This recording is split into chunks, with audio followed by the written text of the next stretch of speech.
Hey, welcome to the first of my audio video post of my blog post.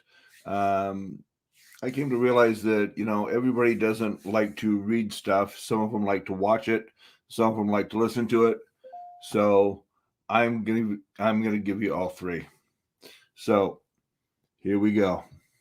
What I've learned about communication skills in relationships as an autistic person. It's not as hard as it sounds. Relationships. Typically, our first thought when we hear the word is towards the romantic variety. But the truth, for the autistic among us, is that they often haunt us in every corner of our lives, whether it be classroom or coworkers, neighbors, friends, one of those, family, and yes, even significant others. That is, if we're lucky enough to find someone who wants to give our quirks and idiosyncrasies a serious shot at love, or even like. I went to bed a while ago but couldn't sleep, so I came to my desk a little after midnight to see what things I've been procrastinating on the longest. Relationships popped to the top of the list, so I opened the Word doc that I had begun and found that it contained one word: relationships. I had even come up with a concept. It was just an idea, and a vague one at that. How should I attack this piece? There are dozens of ways I could go.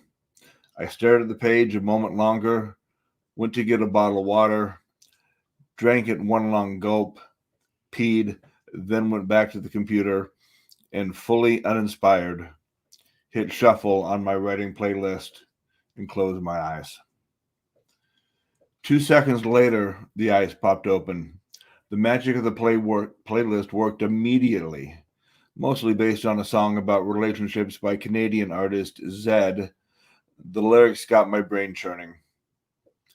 Relationships are hard for a lot of us on the spectrum because we're very literal, black or white kind of thinkers. And relationships are not a black and white kind of thing. In fact, there's lots of gray in there. So much gray. Relationships are fluid. They rise and fall like the tide. They can become stagnant. They churn with strong emotions like Niagara Falls. And sometimes they seem to wind on endlessly like the Colorado or Mississippi rivers with no end in sight. Because I was out of high school more than a decade before they started diagnosing school age kids as autistic as we know it today, I didn't get diagnosed until I was 46. That means I went more than 45 years as a neurodivergent being forced and shoved into a neurotypical world because my only explanation as to why I was so weird, odd, and quirky was I didn't have an idea to offer.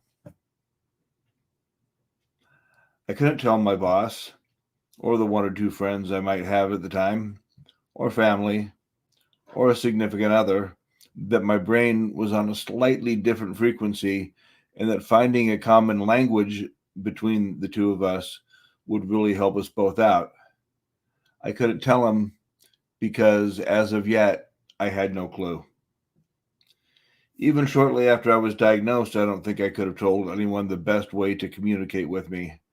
It took about 8 more years of failed relationships of all types, successful ones of all types, and taking my literal black or white brain and crunching all the data so I could come up with some answers. And then I started slowly removing some of the rigidity from my life, which isn't hard, which is hard when you're autistic. I started reshaping it like clay on a potter's wheel so I could turn it into what was needed at the moment. That's how I learned about relationships: trial, error, success, analyzing what I could find. What I just took 524 words to get to you is this: no matter what type of relationship, it boils down to these three things: communication, honesty, trust. Those can be three very heavy words for many of us on the spectrum and for our loved ones as well. Communication is the key to the whole thing because you could easily fold honesty and trust into the communication aspect, and you definitely should. In the spirit of full disclosure, for the past 5-6 weeks, I've been slowly embarking on a romantic relationship with an amazing woman that I'll call Elle. Elle raised an adult daughter with Asperger's, the same diagnosis I have, so we already have a working understanding of the neurodivergent brain. From the beginning, we discussed the need for strong communication and never leaving a conversation without everything being answered. We also talked about the need for a special language or code between the two of us so we can communicate in a way that we both understand, even if those around us may be confused. We had one mostly developed in a couple of weeks. Keep in mind that these are principles not just in romantic relationships, but in other kinds of relationships as well.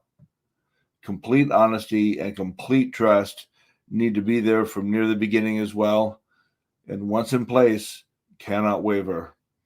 One has to trust in the other and vice versa. What do you feel makes a good relationship? Tell us in the comments below, whether on Medium, on YouTube, or on the podcast channel.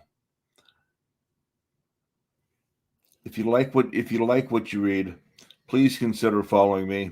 It would make my day to know that there are others who enjoy my work. We will be back very soon with more blog posts, and please don't forget to follow Not Weird Just Autistic, notweirdjustautistic.medium.com, and you can go to notweirdjustautistic.com and find links to everything else. Have a great night.